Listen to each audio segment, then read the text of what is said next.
Oi pessoal, tudo bem?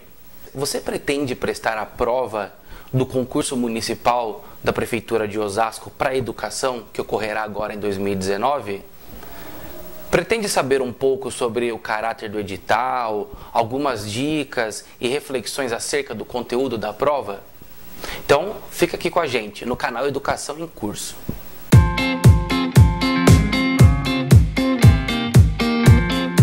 Oi pessoal, tudo bom? Eu sou o professor Mário e esse é o canal Educação em Curso. Essa é uma aula especial sobre a prova que vai ocorrer do concurso público da Prefeitura de Osasco, da Prefeitura do município de Osasco, para a educação agora em 2019. Como vocês sabem, este não é um canal especializado em concursos, mas nós recebemos muitos pedidos, sugestões de pessoas que têm acompanhado o nosso canal para fazer um vídeo sobre essa prova. Então o vídeo ele vai ser voltado mais para quem vai prestar a prova de professor adjunto de educação 1 e de professor de desenvolvimento infantil 1. As pessoas que vão prestar as provas para outros cargos, os professores que vão prestar para Fundamental 2 e outros segmentos, também podem se valer do vídeo. Mas o vídeo ele foi baseado mais para as pessoas, os educadores da pedagogia, pedagogos. Tendo em vista que o caráter do edital, ele cobra muito gestão, a gestão democrática, a gestão participativa, fala muito sobre essas questões que envolvem a comunidade de forma geral. Eu queria começar por este livro, que vai ser cobrado para o cargo de professor adjunto de Educação Básica 1. É um livro do José Carlos Libânio, João Ferreira de Oliveira e Mirza Seabra Toshi.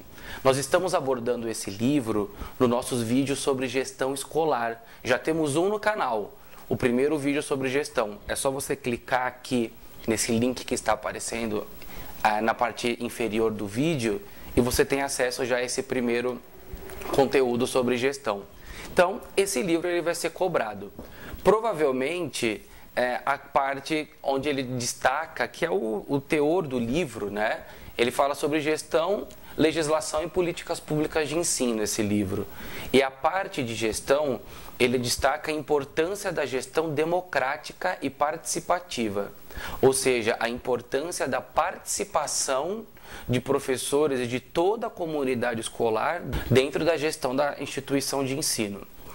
Dessa forma, ele se opõe a modelos tradicionais, como o técnico científico, que na visão dos autores é o que ainda predomina, que são as tomadas de decisões centralizadas na figura do diretor, de uma ou duas pessoas apenas dentro da comunidade escolar. Eles falam também sobre o modelo autogestionário, onde a gestão ela é feita baseada em princípios anarquistas, sem hierarquia, sem a existência de uma hierarquia dentro da comunidade escolar.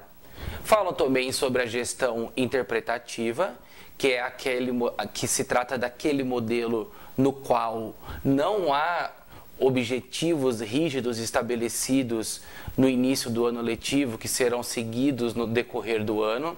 Por ser interpretativo, é um modelo de gestão que vai interpretando o cotidiano escolar e assim tomando suas decisões.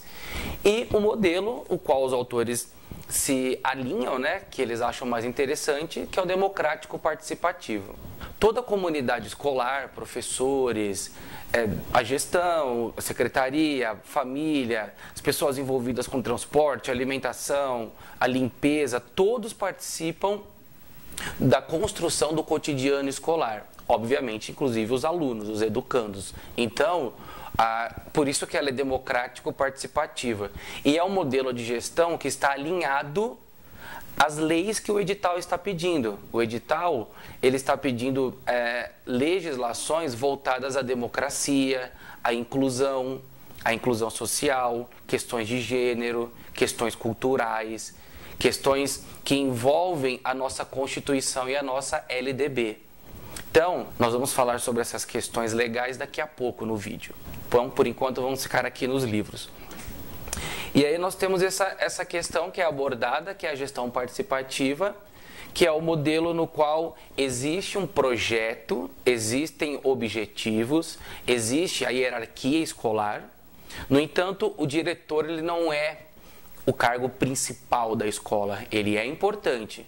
A direção ela é importante por saber dialogar com todas as partes, saber orientar e saber liderar essa jornada para um objetivo em comum, mas a importância ela é dividida, distribuída nesse modelo de gestão participativo, que é o que está sendo cobrado no edital e é o que os autores falam aqui neste livro.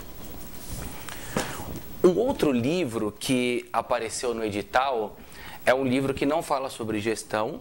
Ele é um livro, esse livro ele vai ser cobrado na prova de professor de desenvolvimento infantil 1. O livro organizado pela professora Ana May Barbosa e pela Fernanda Pereira da Cunha. Na verdade, ele fala sobre a abordagem triangular, que é um conceito clássico já de abordagem da arte visual na educação. É um livro que fala sobre arte e educação. A Ana May Barbosa, que é uma das organizadoras do livro, ela foi quem construiu esse conceito de abordagem triangular no ensino de arte, da arte visual. Então, este livro ele aparece tanto no edital para o cargo de professor de desenvolvimento infantil, e a Ana May Barbosa ela aparece 3 vezes lá nas referências para professores de arte. Então, a abordagem triangular, ela aparece bastante vezes aqui no edital. A Ana May Barbosa, ela está bem presente. Pode ser que seja cobrado. O que é a abordagem triangular? Muitas vezes nós falamos sobre trabalhar com arte na escola, arte e educação, temas muito importantes realmente para a construção do conhecimento. Nesse caso, esse livro, eles são vários autores que falam sobre a história da abordagem triangular, formas de trabalhar a abordagem triangular na escola, a abordagem triangular relacionada às artes visuais na educação infantil. Tudo isso é abordado aqui no livro. Mas o que é a abordagem triangular? Eu acho que isso é o principal que se tem que ter ideia. Ela é uma forma de você trabalhar as artes visuais a partir de 3 frentes, vamos dizer assim. Uma dessas frentes é a história da arte. Então, se você vai trabalhar arte com os alunos, você tem que estudar a história da arte, movimentos artísticos, movimentos de pessoas e contextualizar a obra, contextualizar a arte. O outro pilar que nós podemos considerar também tão importante quanto é apreciar a arte. Então, os alunos eles têm que se tornar, de certa forma, críticos de arte, uma análise crítica da arte. Quais técnicas foram utilizadas? Por que foram utilizadas essas técnicas? Por que os autores, os artistas, destacam determinadas cores, determinados grupos sociais? Qual é a intenção do artista em fazer a obra? Então, você apreciar aquela obra. E uma outra parte do triângulo, da abordagem triangular, é a prática, por meio da qual os alunos vão praticar a arte visual. Eles vão se tornar autores de obras de arte, artistas. Com isso, a abordagem triangular, ela entende a importância de formar alunos, pessoas que tenham uma visão crítica da arte. Dessa forma, aquela arte espontânea que muitas vezes se faz na escola, na educação infantil, aquela arte muitas vezes sem um sentido teórico, sem um objetivo, sem uma proposta real, ela é criticada pela Ana May Barbosa e pelos adeptos da abordagem triangular. Então essa arte, por exemplo, olha crianças, peguem o papel e pintem alguma coisa que vocês quiserem, que vocês imaginarem, uma coisa espontânea, sem estudo, é criticado. Então a arte ela deve ser feita a partir de um estudo que envolva contextualização, apreciação e prática. Outro conceito bastante presente na abordagem triangular é a construção do cidadão crítico e reflexivo, aqui abordando dentro da linha da arte, mas de forma geral esse é um conceito que vem do Paulo Freire, da pedagogia da autonomia, que é muito citado aqui no livro. Então, o aluno terá autonomia e crítica para entender, interpretar, ler o mundo e fazer a produção artística.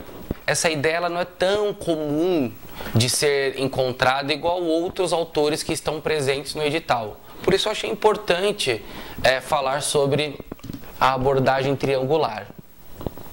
No que diz respeito ao caráter do edital, de forma geral, ele é um edital que está voltando muito para a questão da educação inclusiva, educação democrática. Se nós analisarmos aqui as atribuições para o professor adjunto de educação básica 1, nós já podemos perceber essa questão da gestão democrática, da educação democrática, da gestão participativa, da importância da alfabetização para exercício da cidadania, conforme nós vamos ver na questão das leis, né?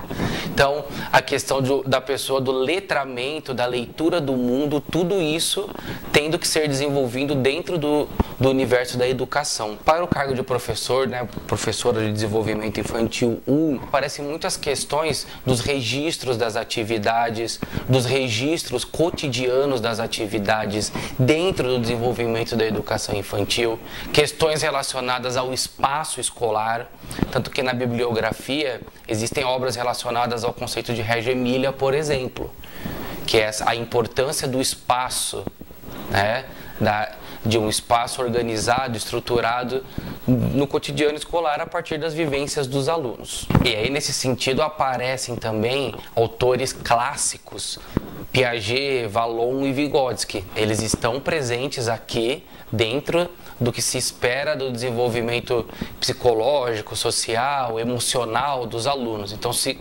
fala muito sobre a formação da pessoa para a vivência em sociedade, com uma formação completa, uma formação integral.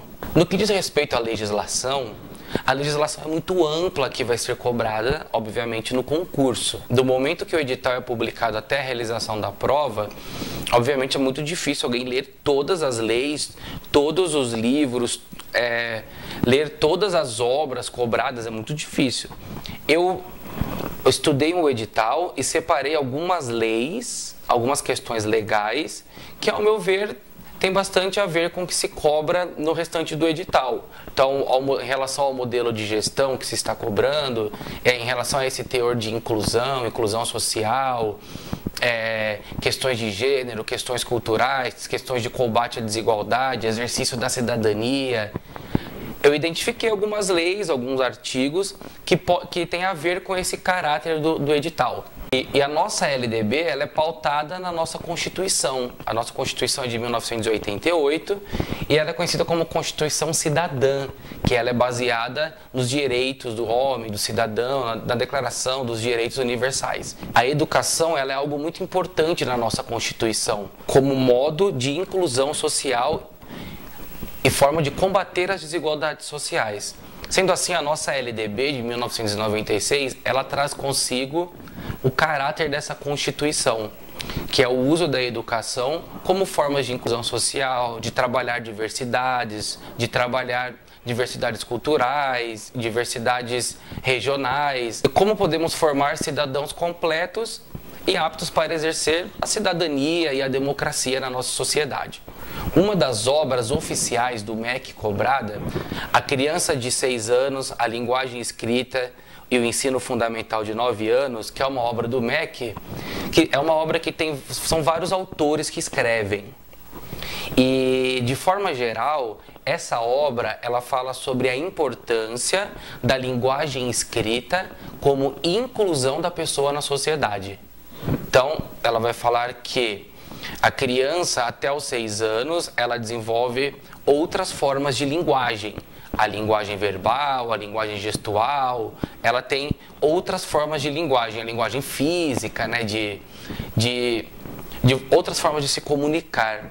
A partir de então, o desenvolvimento da escrita, da leitura, interpretação, da produção textual, isso é colocado como uma forma de inclusão social e de exercício da cidadania. Uma forma de eliminar a exclusão social e de diminuir. Então, a linguagem escrita aqui nessa obra é vista como essencial a partir dos 6 anos de idade para se construir uma pessoa pronta para exercer a cidadania e ter autonomia. Autonomia de leitura, de interpretação textual, que possa exercer atividades no mercado de trabalho e ser uma pessoa de convívio social saudável de forma geral. Então, segundo o edital, a prova também ela vai cobrar, obviamente, a Constituição. Partes da nossa Constituição que garantem a educação. Então, se nós formos pegar o artigo 205, ele diz assim: a educação, direito de todos e dever do Estado e da família, será promovida e incentivada com a colaboração da sociedade, visando o pleno desenvolvimento da pessoa, seu preparo para o exercício da cidadania e sua qualificação para o trabalho. Percebam como tudo parece estar interligado, né? A educação, cidadania, inclusão social, mercado de trabalho. Então, muitas questões têm sido abordadas e parecem estar presentes aqui no edital, que é essa questão da inclusão.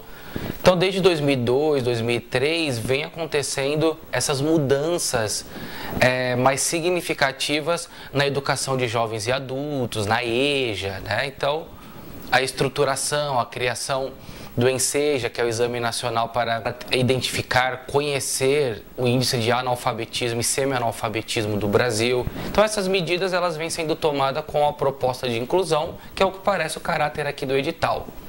O edital, ele vai cobrar, como é muito comum os editais cobrarem, o Estatuto da Criança e do Adolescente.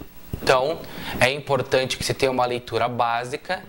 O Estatuto da Criança e do Adolescente também tem o caráter de proteção da criança e do adolescente, principalmente para aqueles que estão em estado de vulnerabilidade social por questões familiares, questões de pobreza, questões de saneamento básico, violência doméstica. Então, o Estatuto da Criança e do Adolescente ele traz essas questões de garantia da inclusão da criança e do adolescente na sociedade, do bem-estar, garantia da educação, da moradia e da importância do papel do Estado e da família na educação e na formação das crianças e dos adolescentes. Então, o Estatuto da Criança e do Adolescente vai ser cobrado e ele também tem esse caráter que segue a nossa Constituição e a nossa LDB. A outra questão que vale ser ressaltada é que o concurso ele vai cobrar os parâmetros curriculares nacionais. Por que essa questão é interessante? No ano de 2017, depois do ano de 2018, a Base Nacional Comum Curricular ela tem sido aprovada. Então, ao que parece, ela não entrou em vigor mesmo e não vai ser cobrada no concurso. O concurso vai cobrar os PCNs, os Parâmetros Curriculares Nacionais. Sendo assim, os conteúdos dos PCNs de História, Geografia, Matemática, Português podem ser cobrados na prova. Eu posso falar um pouco sobre os conteúdos de História e de Geografia, que são os PCNs que eu já trabalhei em aula. No caso de História, os PCNs de História para o primeiro ciclo, eles falam muito sobre a importância de você trabalhar questões culturais na história, de você trabalhar com os alunos a função do historiador, o que são fontes históricas, o que é o registro histórico, o que são personagens históricos, o tempo histórico, como que o ser humano constrói as sociedades e como as sociedades mudam com o passar do tempo. Também se fala da importância da história indígena, de você, por exemplo, fazer atividades que identifiquem as culturas indígenas que moravam na região da escola ou na região onde os alunos moram e trazer características, informações sobre essas culturas para a sala de aula. Fala sobre a importância do cotidiano, de nós todos enquanto agentes e personagens históricos. Então o PCN, para o primeiro ciclo, ele já vai trazer essas questões importantes para o estudo de história. No caso da geografia, o PCN de geografia, ele fala muito sobre a importância de você desenvolver a consciência ambiental nos alunos. Então, trabalhos que envolvam questões ambientais que não sejam apenas em momentos de crise. Por exemplo, faltou água. Nossa, um desespero, faltou água. Vamos fazer trabalhos na escola para evitarmos o desperdício de água. Depois, quando não falta mais água, ninguém fala mais no assunto. Então, dessa forma, o PCN ele fala sobre a importância de constantemente se trabalhar essas questões. E isso, se nós formos ver, está alinhado com uma tendência global de questões de empresas de forma geral e da educação, que são projetos voltados à sustentabilidade, à preservação do meio ambiente, ao desenvolvimento de uma consciência ambiental. Então o PCN de Geografia, ele fala bastante dessas questões. Bom, agora em relação ao que será cobrado de legislação municipal de Osasco. São duas leis principais que serão cobradas. Então, se nós pensarmos nessas leis mais específicas do município de Osasco, por exemplo, a Lei Complementar número 168, de janeiro de 2008, está escrito assim: dispõe sobre o Estatuto e o Plano de Carreira e Remuneração do Magistério Público Municipal. Estabelece normas de enquadramento, institui tabelas de vencimentos e dá outras providências. Ou seja, ela vai falar sobre as obrigatoriedades do poder público e do servidor. As obrigações do poder público e do funcionário, né? Do professor, do docente, o que ele tem de deveres e obrigações e quais são os deveres e obrigações do poder público. Então vamos lá. Aí eu peguei aqui o artigo 6 dessa lei. Ele fala assim: o Poder Executivo de Osasco promoverá a permanente valorização dos profissionais da educação, assegurando-lhes nos termos dessa lei complementar. Então, o que o Poder Público de Osasco vai assegurar aos professores, aos docentes? Está lá: igualdade de tratamento sem qualquer discriminação, ingresso exclusivamente por concurso público e provas de títulos, a documentação que se entrega quando você é aprovado no concurso. Quando você passa na prova, você tem que comprovar que você tem aquela formação exigida pelo concurso. A Prefeitura também se propõe a garantir o aperfeiçoamento profissional continuado, remuneração definida de acordo com a complexidade e responsabilidade das tarefas, desenvolvimento funcional baseado na titulação ou habilitação, enfim. A Prefeitura, essa lei, esse artigo 6º, ele vai falar sobre as obrigações da Prefeitura, ou seja, a formação continuada do professor, horário reservado para estudos. Essas são as obrigações que essa lei, no artigo 6, ela traz, são as obrigações por parte da Prefeitura de Osasco. No artigo 8 da lei já começam a aparecer as obrigações dos docentes. Então vamos lá. 1. Professor de desenvolvimento infantil 1. Titular de cargo de carreira do Magistério Público Municipal, ao qual compete a docência com as atribuições de reger turmas, planejar e ministrar aulas para crianças de 4 meses até 3 anos e 11 meses e 29 dias, com habilitação em nível médio. Professor de Educação Básica 1. Titular de cargo de carreira de Magistério Público Municipal, ao qual compete a docência na educação de crianças a partir dos 4 anos e nos anos iniciais do ensino fundamental e na educação de jovens e adultos, com a atribuição de reger turmas, planejar e ministrar aulas e desenvolver outras atividades de ensino. Essa questão sobre a idade é importante porque muitas vezes nós acabamos nos confundindo na hora da prova. É importante ficar ligado para essas questões que aparecem nas leis em relação às idades, às faixas etárias de início e término de cada ciclo. E aí no artigo 9 continuam algumas atribuições do magistério. Eu vou ler algumas só para não ficar muito extenso, tá? Isso aqui tudo já está disponível. Eu separei algumas aqui que eu achei, alguns artigos que eu achei que tem mais a ver com a essência do edital mesmo. Então vamos lá. Funções de magistério, artigo 9, parágrafo 7. Atividades de docência e de suporte pedagógico, incluindo planejamento, orientação, coordenação, administração, avaliação, supervisão e inspeção do processo pedagógico, bem como a participação na elaboração de projetos educacionais e de propostas pedagógicas do Sistema Municipal de Ensino. E aí eles vão falando sobre quando você tem classe livre, classe vaga, aula livre. Dessa forma, o que seria a classe livre? Turma de alunos da educação infantil, do ensino fundamental, da educação de jovens e adultos ou da educação especial, cujo titular afastou-se por exoneração, aposentadoria ou falecimento. Classe vaga. Então, como que essa lei determina o que é uma classe vaga? Turma de alunos de educação infantil, do ensino fundamental, da educação de jovens e adultos ou da educação especial, cujo titular afastou-se temporariamente por faltas, licenças ou férias. Aula livre. Parágrafo 9. Aula livre, período de tempo reservado, a aula de conteúdo específico cujo titular afastou-se por exoneração, aposentadoria ou falecimento.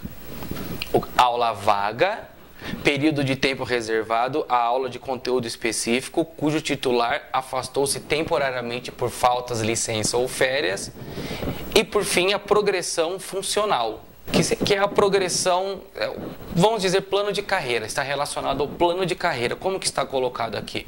Passagem do servidor do magistério de sua referência para as referências seguintes, dentro da faixa de vencimento do cargo que ocupa, pelo critério do merecimento. Voltando às leis federais, o concurso ele também vai cobrar a Lei Federal de Inclusão, que é uma lei que ela foi feita um ano após a Constituição, é uma lei de 89. Lei Federal número 7.853. Ela fala sobre inclusão social de forma geral e dentro dessa lei são separadas as seções sobre cada parte da sociedade, e aqui o que vai interessar para nós é a parte da educação. Então, o que se fala, essa Lei Federal de Inclusão fala na área da educação. É a Lei Federal número 7.853, de 24 de outubro de 1989. Então ela fala assim: a inclusão no sistema educacional, da educação especial como modalidade educativa, que abrange a educação precoce, a pré-escolar, as de primeiro e segundo graus, a supletiva, a habilitação e reabilitação profissionais, com currículos, etapas e exigências de diplomação próprios. A inserção no referido sistema educacional de escolas especiais, privadas e públicas. A oferta obrigatória e gratuita da educação especial em estabelecimento público de ensino. O oferecimento obrigatório de programas de educação especial ao nível pré-escolar, em unidades hospitalares e congêneres nas quais estejam internados, por prazo igual ou superior a 1 ano, educando os portadores de deficiência. Acesso de alunos portadores de deficiência aos benefícios conferidos aos demais educandos, inclusive material escolar, merenda escolar e bolsas de estudo. A matrícula compulsória em cursos regulares de estabelecimentos públicos e particulares de pessoas portadoras de deficiência capazes de se integrarem no sistema regular de ensino. Conforme eu estava falando lá no início do vídeo, é um caráter bem marcante de inclusão social aqui a prova vai apresentar. Inclusão social de diversas formas. Aqui no caso, essa parte fala mais da legislação da pessoa com deficiência. E por fim, eu gostaria só de concluir com uma lei do município de Osasco, que também vai ser cobrada, que é a Lei Municipal 4.701. Essa lei ela fala sobre o Plano Municipal de Educação. E aí eu separei alguns artigos também que mais uma vez eu achei que tem a ver muito com o teor democrático e de inclusão que o edital está aparecendo. Se nós pegarmos aqui o artigo 2º, está lá: são diretrizes do Plano Municipal de Educação: universalização do atendimento escolar, melhoria da qualidade da educação, erradicação do analfabetismo, que nós já estamos falando dessa questão, superação das desigualdades educacionais, com ênfase na promoção da cidadania e na erradicação de todas as formas de discriminação. Então, olha como parece mais uma vez que tudo está ligado, né? Essa questão de você acabar com a discriminação, com a desigualdade por meio da educação. Promoção para o trabalho e para a cidadania, com ênfase nos valores morais e éticos em que se fundamenta a sociedade. Promoção do princípio de gestão democrática e educação pública. Olha a gestão democrática aparecendo aqui mais uma vez, agora na Lei Municipal de Osasco. Então, provavelmente será cobrado. Valorização dos profissionais da educação, promoção humanística, científica, cultural e tecnológica do país, promoção dos princípios de respeito aos direitos humanos, à igualdade e à sustentabilidade socioambiental. Então, aquilo que eu falei do PCN, que eu estou falando da gestão, da LDB, da Constituição, olha como aparece aqui. Essa questão parece que realmente é muito cara ao edital, né? Muito importante ao edital. Bom, gente, é isso. Eu espero que de alguma forma esse vídeo tenha ajudado vocês. Desejo boa sorte a todas e a todos na prova. Espero que nós, aqui do canal Educação em Curso, tenhamos contribuído para vocês. Compartilhem o vídeo. No caso de questões, dúvidas ou até mesmo sugestões, deixem aqui nos comentários do nosso vídeo. Eu espero vocês no próximo vídeo. Um abraço.